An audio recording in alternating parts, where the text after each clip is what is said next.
Hi, thank you for having me.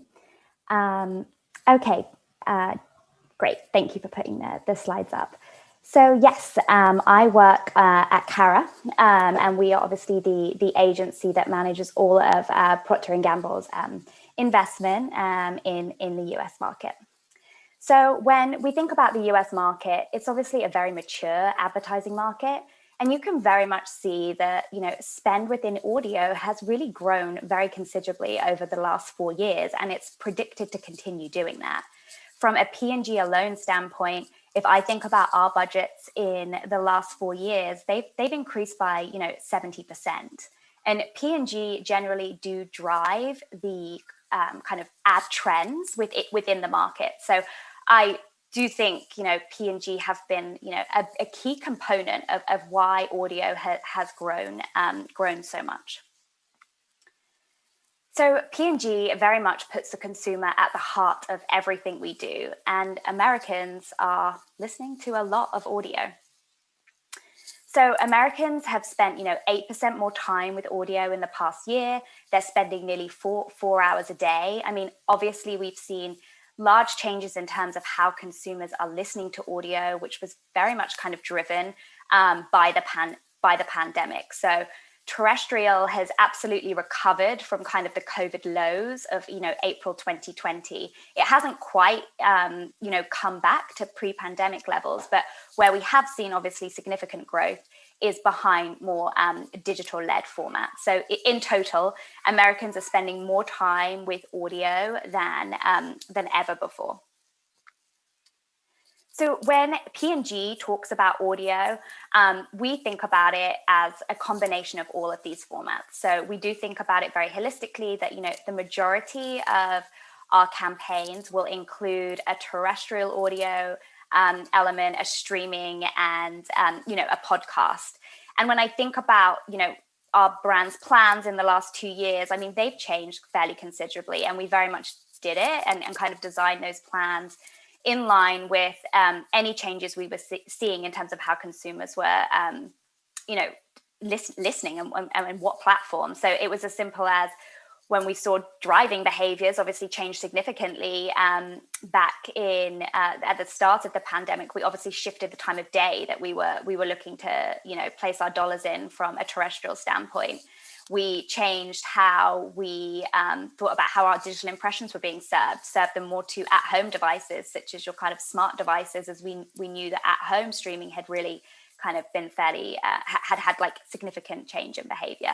And the same as with podcasts. Obviously, I feel like before the pandemic, podcasts were obviously, P&G we were in podcasts for sure. It was definitely an area that we had seen as, slightly newer, I guess. But in the past 2 years, again, based on where the audience are, this has very much been like a critical component of our plans. So in the most kind of, I guess, simplistic terms, audio very much kind of serves, the following purposes for our brands. It absolutely allows us to drive incremental, cost-efficient reach at scale. And like, regardless of what country you're in or, what client you have, like, it's hard to get reach in the same way as it was 5 years ago, with the fragmentation of media. So we very much do see that this adds incrementality to any of our plans. Obviously, when we're thinking about incrementality at a broad scale, that works great for brands that have like far broader audiences. But we obviously also enables us to kind of drive this incrementality through a more kind of defined audience that we obviously need to go after on some of the brands. It obviously provides us great contextual relevance and an opportunity to surround content that, naturally aligns with the brand. And I think an area which has always been of value for P&G is, the influencer and the talent that these partners can kind of lend to our brands as a form of credibility. So obviously, P&G is a portfolio of brands, and we have brands, like I said, on the very broad end of the spectrum to, fairly small, more niche audiences. So what I will say is every brand obviously has a bespoke approach based on who they're going after. So for a Gen Z hair care brand, we could be doing, a very targeted digital audio campaign when we're layering very specific data-led targeting to, Pampers, which obviously we want like mums who just have kids up to the age of 3. So again, we need to add in very specific targeting parameters, and we may also, align that with relevant podcast formats that would work for this audience. At the same time, like some of our broader brands, so some of our laundry or home care brands, like that, terrestrial for them plays, a huge role, because again, it really does add that scale. And again, we would overlay, the other kind of digital audio and podcast formats within that to complement them, because we agree, like all of these formats together do kind of help one another. So obviously, I think that the power of the radio personality has been, a big component of P&G's campaign. So obviously, we do run brand kind of red spots, but what we do is we do a lot of what is called like live reads, where we will have the various kind of terrestrial audio talent actually create the spots with obviously talking points and whatnot, but it comes across as much more authentic, and it's kind of inserted into the show, I think, in kind of a more natural way. So that is generally a key component, and obviously that that power of that influence is obviously extended to from a podcast perspective as well. Like there are certain podcast hosts that really do give that credibility to the brand, and it's just a far more kind of like organic interaction between the two. A great example of a kind of larger partnership that we actually ran with one of the larger partners in the US called Westwood One was a campaign for P&G called Take on the Race. So this is an initiative that tackles racial inequality that is obviously taking place in the US. And P&G are very committed to using their influence and power to really drive systematic change for racial equality. So we created a custom branded vignette with Westwood One, and we had this delivered through the voice of the NFL, a very prominent NFL Hall of Famer. And this was kind of done through the football season. Football, what Americans call football anyway, is huge in the US, and Westwood One has the exclusive distribution rights for Sunday, Monday, and Thursday night football. So we basically were able to really get like a lot of scale to kind of air this vignette in, plenty of prime time and postseason games across 500 stations. So, and I think this was something that we actually managed to get as added value, kind of leveraging our overarching kind of P&G relationship with some of these critical audio partners in the US. So 40% of the US is, Black, Hispanic, Pacific Islander, or Native Indigenous Americans. So these are obviously huge. That's a huge percentage of your total population that are, have been underrepresented in terms of how brands have spoken to these consumers. And I think, for us to reach these consumers, we can't expect that a kind of a more general market buy is going to reach them. So African Americans, they lead the time spent with audio. And if I looked at like 18 plus reach against Hispanics, they would index at like a 91 versus, an 88 for total market. So these audiences are highly engaged listeners. And what I will say is that, over the last 2 years, as other brands, and I mean like the industry in general, have obviously leaned in to DEI initiatives more, this has been an area which has seen considerable growth in terms of investment and has been, I think, a key driver to why you have seen kind of that volume of dollars kind of flowing into especially the terrestrial stations, because they are, minority-owned partners. What I will say is that P&G has actually been forging partnerships with many of these companies for years.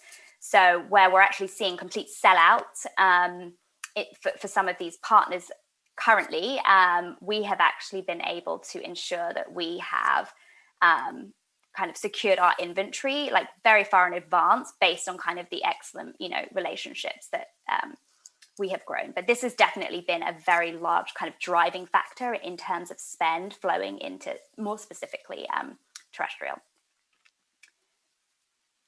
So another great example of kind of a new way in which Dentsu actually launched an audio series, and we partnered with Urban One, who are a key partner in the US, and we created this series called More Than This with Gia Peppers, and it really was born out of a desire to respond to the inequalities in the advertising supply chain. But it also, gave us an opportunity for Dentsu clients to really leverage a new consumer engagement model. And it's obviously one that avoids the intrusiveness of more traditional advertising models. And what it was that we were able to give P&G the opportunity to become the lead partner, one of the lead partners in this. And we were able to feature multiple brands of theirs, which also allowed them to share their own commitments and the actions that they are taking to create change. So just another way in which we are trying to continually think about the way in which audio is changed, and it obviously links very much into a lot of the DEI efforts that we're supporting. So what I will say is very refreshing to work on P&G, because they genuinely know where every dollar they have spent goes and what its contribution is to their business goals. So they invest in their own internal validation of the effectiveness in audio for their brands, and they do truly understand how audio compared to TV, compared to digital, like what different contributions they play to their overarching business goals. So obviously having this validation has given brands confidence to continue investing, which has been critical. But what I will say is that in addition to us obviously having, we're very fortunate that we have this P&G has this internal validation. Whenever we have run like a newer tactic with our partners, we ensure that we have kind of a measurement study built into this to kind of further validate it and for us to continually learn. So obviously when podcasting was slightly newer, there was obviously lots of questions from a measurement perspective about how effective this was, but we did a lot of we partnered really closely with the different podcast networks and whatnot to ensure that we could actually get a research study that not only kind of showed the influence on podcasts from necessarily like a more traditional brand metrics or affinity, but also really to understand, from a contribution to sales perspective, like whether this was a channel we should continue to work in. So hopefully that has given you a glimpse into what we have been doing in the US. And with that, I will leave you to enjoy your drinks and dinner. Thank you very much. Oh, drinks and dinner.